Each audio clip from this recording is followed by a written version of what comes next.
Selamat datang di channel saya, Hadi Chandra Setiawan. Halo teman-teman YouTube, sesi ini saya membahas REST API, spesifik REST server menggunakan Python. Pada video sebelumnya, saya membuat REST client atau get data dari RESTful API provider themoviedb.org menggunakan Python. Teman-teman bisa lihat video sebelumnya di list Python. Dalam video ini, saya tidak menjelaskan dengan detail apa itu web service ataupun API, dan juga tidak secara detail menjelaskan REST server ataupun REST client. Jika teman-teman ingin mengetahui lebih detail, bisa lihat penjelasannya ada di playlist web service. Sebelumnya saya pernah membuat REST server dan REST client menggunakan bahasa pemrograman Coordinator, ada di list web service. Dengan adanya teknologi web service, kita dapat mengintegrasikan beberapa aplikasi yang tentunya menggunakan protokol HTTP dengan mudah, walaupun berbeda bahasa pemrograman, database, infrastruktur sekalipun. Dalam video ini saya tidak banyak melakukan coding. Saya menggunakan literatur yang sudah membuat REST server di Python. Saya hanya melanjutkan pendetailan penjelasan saja. Saya mengambil referensi dari website ini. Link saya akan share di deskripsi. Kita akan menggunakan database MySQL atau MySQL dan beberapa library Python. Kita install terlebih dahulu library yang kita butuhkan. Install Flash dengan menjalankan perintah pip install Flash. Flash memiliki fitur RESTful API untuk penanganan HTTP request. Kemudian kita install pip install -u Flash course. Kita dapat mengizinkan atau membatasi permintaan API dari domain yang berbeda. pip install Flash strip MySQL. Flash MySQL digunakan untuk mengintegrasikan basis data MySQL ke dalam aplikasi Flash. Jika teman-teman baru pertama kali lihat video ini, silakan dapat mempelajari Python dari awal di playlist Python. Pertama, kita buat database REST API, karena nantinya source data yang akan kita proses baik get, put, post, dan delete menggunakan data yang bersumber dari database REST API. Kita buat table EMP dengan 5 field, ID, name, email, phone, dan address. Pastikan kalian sudah install MySQL. Saya menggunakan aplikasi SAMPP yang di dalamnya sudah ada MySQL. Saya buat file Python baru dengan nama app.py. Kemudian saya kopas. Dalam script ini mengimport Flash dan Flash course. Course app digunakan untuk mengaktifkan course untuk seluruh aplikasi Flash. Kita juga dapat mengatur konfigurasi yang lebih rinci, seperti mengizinkan hanya domain tertentu atau membatasi header request tertentu. Kemudian saya buat file Python dengan nama config.py, lalu saya kopas. Import app dan MySQL. MySQL sama dengan MySQL merupakan tahap inisiasi objek MySQL. Kemudian pengaturan ataupun konfigurasi koneksi database seperti user, kita isi root, password dengan value kosong, database dengan nama REST API, dan localhost sebagai hostnya. Dengan MySQL init app menghubungkan ekstensi ke aplikasi Flash. Saya buat file baru dengan nama file main.py. Kita kopas source code-nya.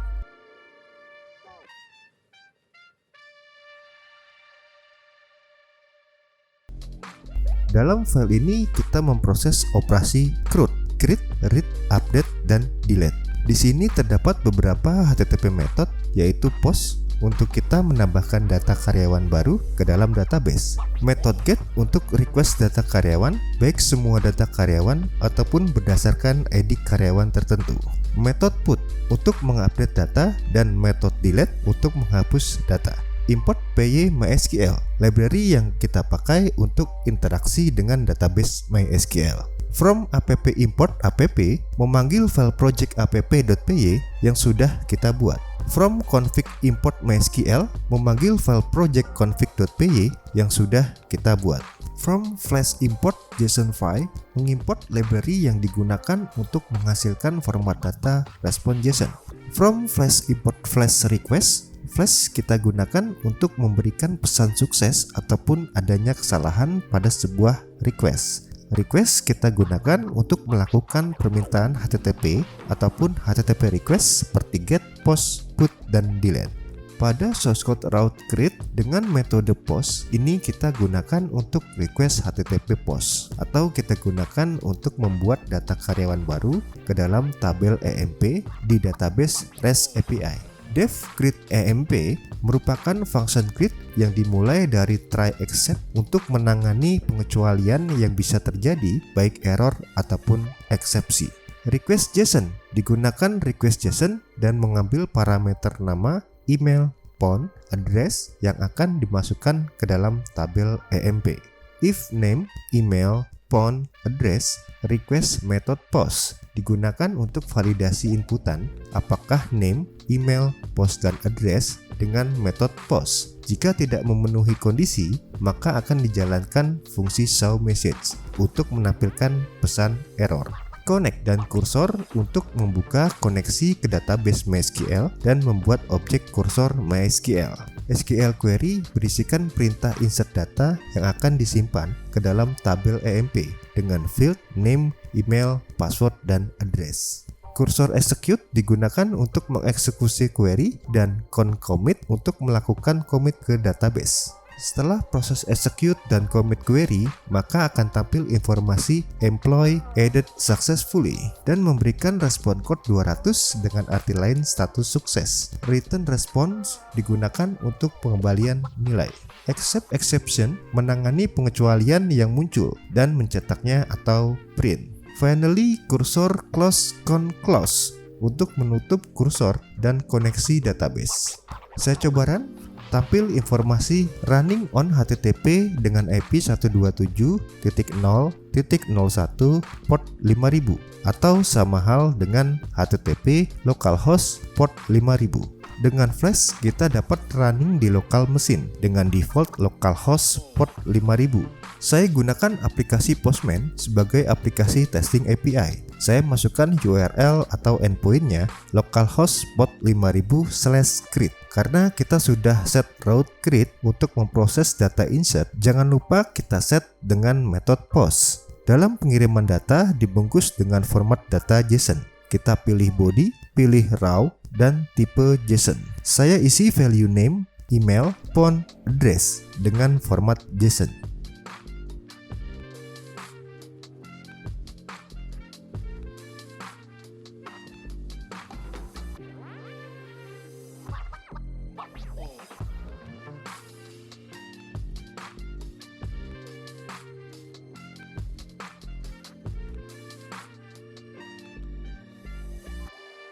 Kita coba run, berhasil menampilkan respon status 200 dan tampil informasi employee added successfully. Kita cek database-nya, apakah data sudah masuk ke tabel EMP. Data yang diinput berhasil masuk. Kita lanjutkan ke root EMP.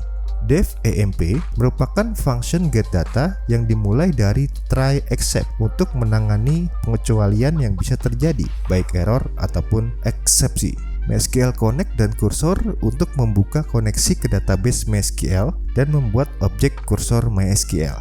Kursor execute digunakan untuk mengeksekusi query select menampilkan semua data di tabel EMP. Kursor fetch all digunakan untuk mengambil sebuah baris yang dihasilkan dari sebuah proses query di variabel EMP raw.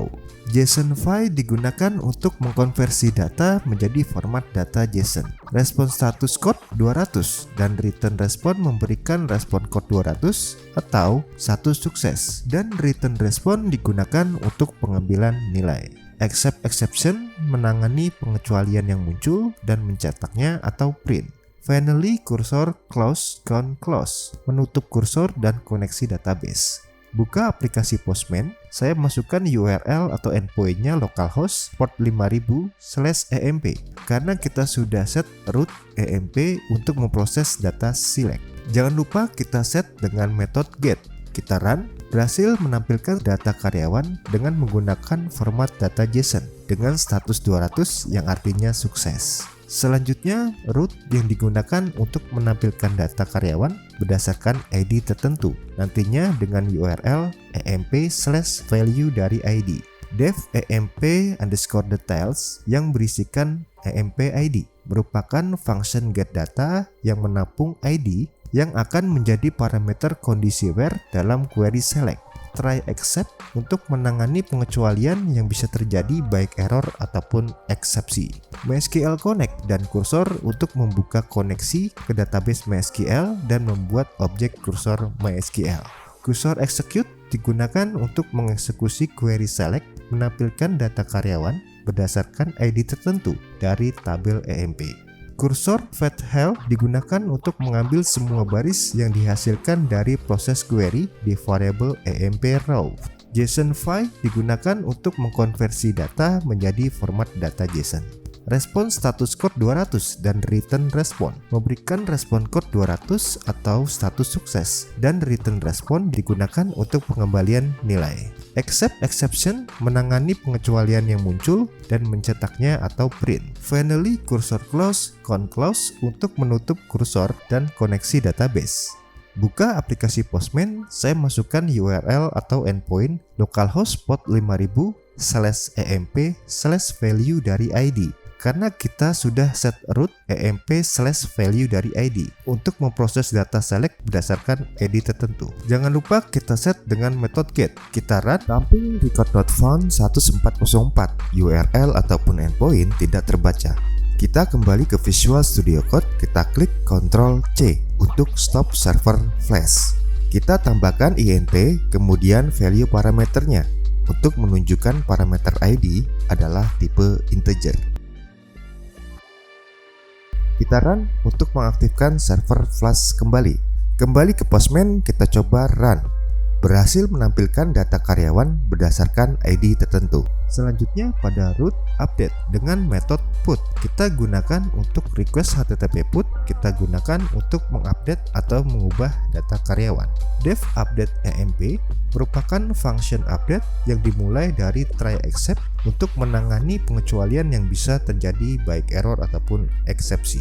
Request.json digunakan untuk request JSON dan mengambil parameter ID, nama, email, phone, dan address yang akan digunakan untuk update data di tabel EMP.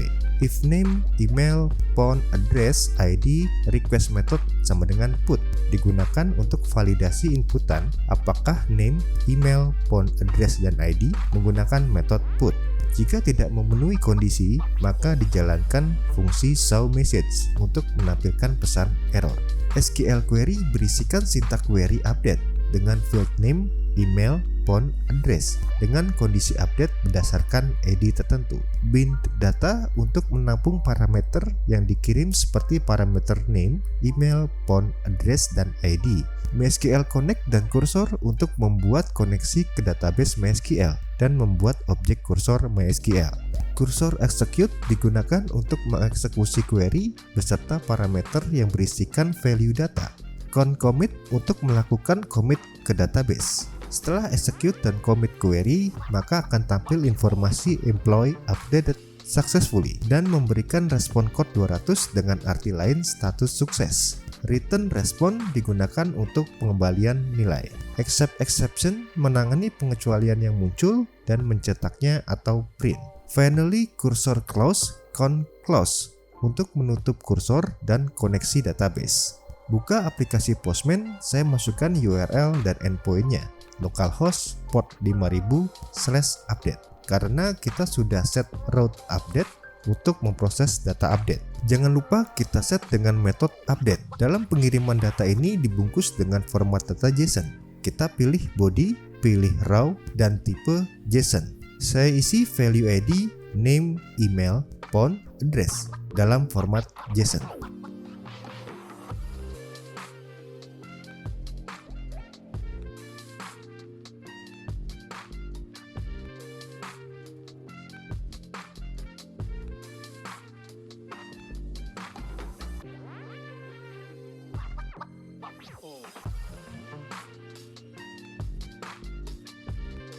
Kita coba run, berhasil menampilkan respon status 200 dan tampil informasi employee updated successfully. Kita cek database-nya apakah data berhasil terupdate. Data berhasil terupdate. Dan terakhir ke route delete dengan metode delete. Dev delete EMP merupakan function delete data berdasarkan ID tertentu yang dimulai dari try except untuk menangani pengecualian yang bisa terjadi baik error ataupun eksepsi. MySQL Connect dan Cursor untuk membuat koneksi ke database MySQL dan membuat objek kursor MySQL. Cursor Execute digunakan untuk mengeksekusi query delete, menghapus data berdasarkan ID karyawan di tabel EMP. Concommit untuk melakukan commit ke database. Setelah proses execute dan commit query, maka akan tampil informasi employee deleted successfully dan memberikan respon code 200 dengan arti lain status sukses. Return response digunakan untuk pengembalian nilai. Respon status code 200 dan return response memberikan respon code 200 atau status sukses, dan return response digunakan untuk pengembalian nilai.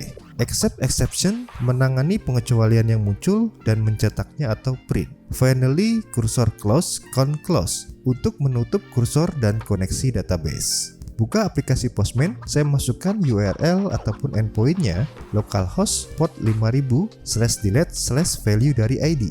Karena kita sudah set root delete/value dari ID untuk memproses penghapusan data berdasarkan ID tertentu. Jangan lupa kita set dengan metode delete. Kita run. Tampil record not found 1404, URL ataupun endpoint tidak terbaca.